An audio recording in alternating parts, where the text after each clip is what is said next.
तो चलिए वीडियो को शुरू करते हैं। आज की इस वीडियो में हम लोग जो 2023 का बुकलेट है, यानी कि जो 2023 में सामाजिक विज्ञान का जो ऑब्जेक्टिव क्वेश्चन पूछा था, उसका वन शॉट रिवीजन करने वाले हैं। तो वीडियो को अंत तक बने रहिएगा। और इस वीडियो में कुल 40% है, ठीक है।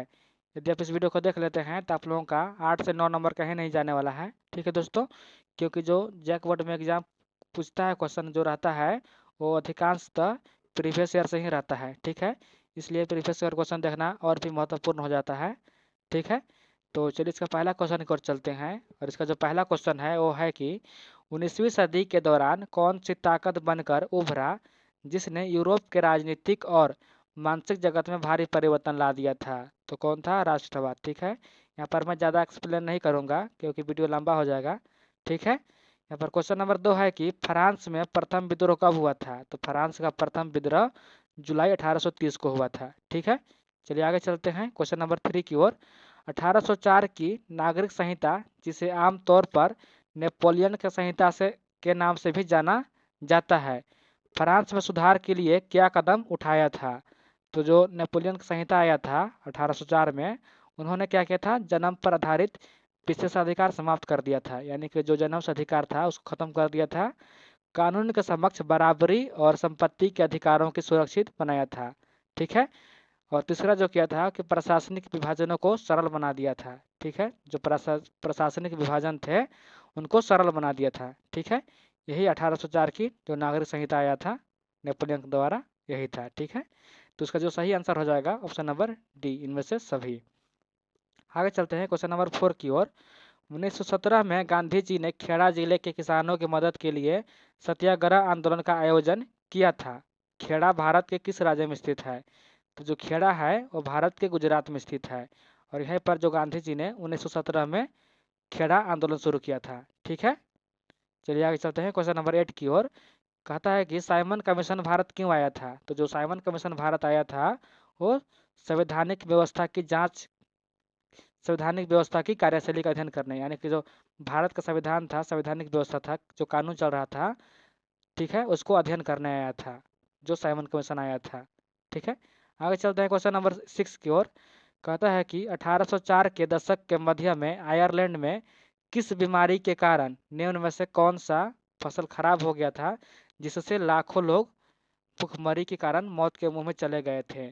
तो 1840 के दशक में आयरलैंड में एक बीमारी आया था। कौन बीमारी? आलू में अकाल पड़ गया था, ठीक है। जिसके कारण जो आयरलैंड के लोग थे वो लाखों लोग भुखमरी से मर गए थे, ठीक है। और कब आया था आयरलैंड में आलू का अकाल? 1840 में आया था, ठीक है। यह क्वेश्चन ऐसे भी पूछता है कि आलू अकाल किस देश में आया था। तो जो आलू अकाल था वो आयरलैंड में आया था। कब आया था? 1840 को, ठीक है। आगे चलते हैं क्वेश्चन नंबर 7 की ओर। कहता है कि प्रथम विश्व युद्ध खत्म होने के केवल 2 दशक बाद दूसरा विश्व युद्ध शुरू हो गया, जिसमें एक गुट में धुरी शक्तियां, जिसमें मुख्यतः नाथसी, जर्मनी, जापान और इटली था। कौन कौन था जो धुरी शक्तियां था उसमें? नाथसी हो गया, जर्मन और जापान, इटली था, ठीक है। तो दूसरा खेमा में जो मित्र राष्ट्र के नाम से जाना जाता था उनमें से कौन से देश शामिल थे? यानी कि कह रहा है कि जब द्वितीय विश्व युद्ध हो रहा था तब भारत, जो सॉरी भारत नहीं, विश्व दो देशों में बट गया था। जो पूरा विश्व था, मान लीजिए विश्व है, वो दो भागों में बट गया था। एक वर्ग के जो देश था उसको कहते थे धुरी शक्तियाँ, उसमें नाथसी, जर्मनी, जापान और इटली था। और दूसरा जो था वो मित्र राष्ट्र था, उसमें कौन कौन सा पूछ रहा है कि जो मित्र राष्ट्र थे उनका नाम बताइए। तो कौन थे? ब्रिटेन हो गया, सोवियत संघ, फ्रांस और अमेरिका जो था वो मित्र राष्ट्र थे, ठीक है। इसको याद कर लीजिएगा अच्छे से। ये दोनों में से कोई क्वेश्चन आता है क्वेश्चन में, सॉरी एग्जाम में पूछेगा कि धुरी शक्तियाँ में कौन कौन देश थे, या तो पूछेगा कि मित्र देश, सॉरी मित्र राष्ट्र में कौन कौन देश था, ठीक है। तो याद कर लीजिएगा, मित्र राष्ट्र में ब्रिटेन हो गया, सोवियत संघ और फ्रांस, अमेरिका, ठीक है। और जो धुरी शक्तियाँ था उसमें नाथसी, जर्मनी, जापान और इटली था, ठीक है। आगे चलते हैं। क्वेश्चन नंबर 8 है कि 1929 की आर्थिक मंदी के कारण दुनिया के ज्यादातर हिस्से में निम्न में से किसकी भयानक गिरावट दर्ज की गई थी। तो 1929 में जो आर्थिक महामंदी हुआ था उसमें उत्पादन कम हो गया था, रोजगार नहीं मिल रहा था लोगों को, आय और व्यापार कम हो गया था, ठीक है। तो इसका सही आंसर हो जाएगा इनमें से सभी हो गया था। इस सभी का जो जो गिरावट हुआ था सबको दर्ज किया गया था 1929 के आर्थिक महामंदी में। ठीक है, चलिए आगे चलते हैं क्वेश्चन नंबर 9 की ओर। कहता है कि बुनकरों को कच्ची कपास की समस्या का सामना क्यों करना पड़ा था। जो बुनकर थे उनको कच्ची कपास का सामना क्यों करना पड़ा था, तो कच्चे कपास के निर्यात में वृद्धि हो गई थी, यानी कि कच्चे कपास जो था उनका निर्यात में वृद्धि हो गई थी। ठीक है, इसी कारण से सामना करना पड़ा था। ठीक है, आगे चलते हैं क्वेश्चन नंबर 10 की ओर। 19वीं शताब्दी के दौरान ब्रिटेन में सर्वाधिक गतिशील उद्योग कौन सा थे। तो जब 19वीं सदी के दौरान कपास और धातु यानी कि मेटल एंड जो सॉरी मेटल कॉटन एंड कौन सा मेटल का, कपास और धातु का, कॉटन एंड मेटल का जो ब्रिटेन में सर्वाधिक गतिशील उद्योग था, कौन कौन का, कपास और उद्योग का। ठीक है, आगे चलते हैं क्वेश्चन नंबर 11 की ओर। कहता है कि मुद्रण तकनीक सबसे पहले कहाँ विकसित हुई थी। तो जो मुद्रण तकनीक था सबसे पहले चीन में विकसित हुआ था। ठीक है, क्वेश्चन नंबर 12 है कि निम्न जातीय आंदोलन के मराठी प्रणेता कौन थे जिन्होंने अपनी पुस्तक गुलामगिरी में जाति प्रथा के अत्याचारों पर लिखा था।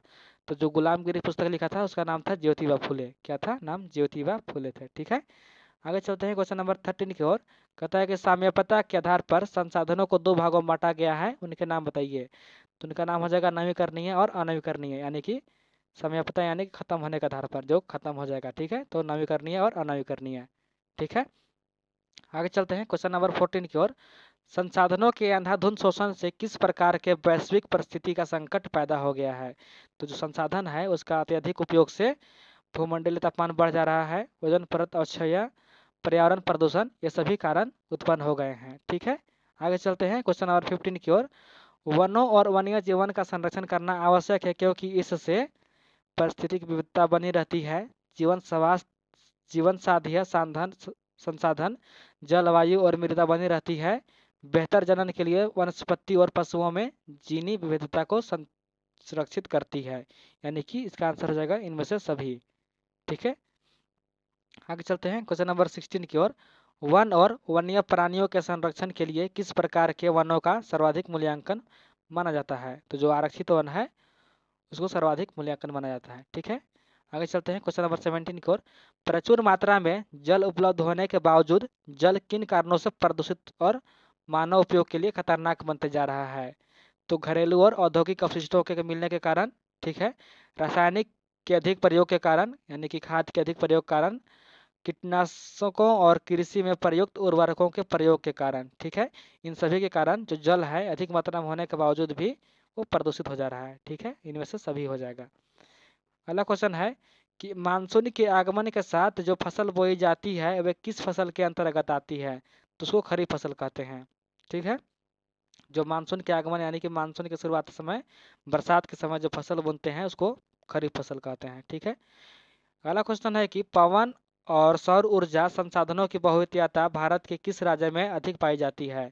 तो राजस्थान में जो पवन ऊर्जा और सौर ऊर्जा सबसे अधिक मात्रा में पाया जाता है। ठीक है, अगला क्वेश्चन है कि जल और उर्वरकों के अधिक और अविवेकपूर्ण प्रयोग से किस प्रकार की समस्याएं पैदा हो गई है। तो जलाकरंतता, लवणता, सूक्ष्म पोषक तत्वों की कमी, यानी कि इनमें से सभी हो जाएगा। ठीक है, जल और उर्वरकों के अधिक प्रयोग के कारण ये सारा समस्याएं पैदा हो गई है। ठीक है, अगला क्वेश्चन है कि औद्योगिक विकास की रीढ़ के रूप में किस खनिज का महत्वपूर्ण माना जाता है। तो जो लौह अयस्क है उसको औद्योगिक विकास की रीढ़ की हड्डी कहा जाता है। ठीक है, आगे चलते हैं। अगला क्वेश्चन है कि निम्न में से किस प्रकार के खनिजों का प्रयोग आणविक ऊर्जा के उत्पादन में किया जाता है।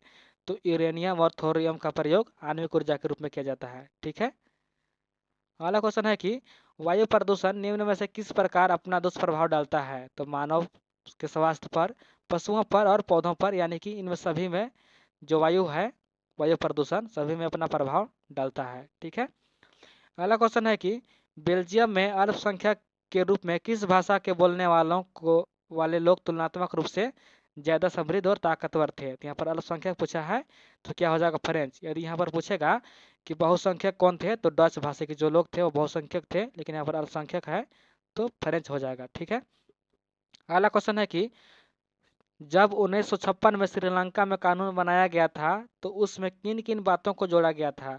तो जब वहाँ पर 1956 में श्रीलंका में कानून बना था तो सिंहली को एकमात्र राजभाषा घोषित कर दिया गया था, सरकारी नौकरियों में सिल्लियों को प्राथमिकता दी गई थी और बौद्ध मत को संरक्षण और बढ़ावा दिया गया था, यानी कि इन सभी को जोड़ा गया था। ठीक है, आगे चलते हैं।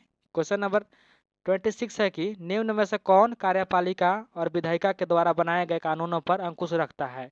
तो जो न्यायपालिका होता है जुडिशरी, वो कार्यपालिका और विधायिका द्वारा बनाए गए कानूनों पर अपना अंकुश रखता है, यानी कि नियंत्रण रखता है। ठीक है, अगला क्वेश्चन है कि पोखरण, जहां भारत ने 1998 में अपने परमाणु परीक्षण किए, वह भारत के किस राज्य में स्थित है। तो जो पोखरण है वह भारत के राजस्थान में स्थित है। ठीक है, अगला क्वेश्चन है कि सामाजिक विभाजन अधिकांशतः आधारित होता है। तो जो सामाजिक विभाजन होता है वो जन्म के आधार पर होता है, यानी कि बर्थ के अनुसार होता है सामाजिक विभाजन। ठीक है, अगला क्वेश्चन है कि सांप्रदायिक राजनीति इस सोच पर आधारित होती है कि धर्म की सामाजिक समुदाय का निर्माण करता है।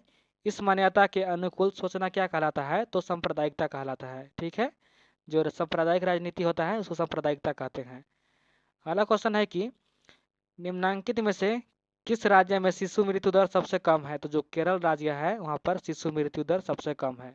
ठीक है, अगला क्वेश्चन है कि निम्नांकित में से किसे औसत आय भी कहा जाता है। तो जो प्रति व्यक्ति आय है, ठीक है, उसी को हम लोग कहते हैं क्या, औसत आय भी कहते हैं। ठीक है, अगला क्वेश्चन है कि सार्वजनिक और निजी क्षेत्र के किस आधार पर विभाजित किया जाता है। यानी कि जो सार्वजनिक क्षेत्र है और जो निजी क्षेत्र है उसको किस आधार पर बांटते हैं।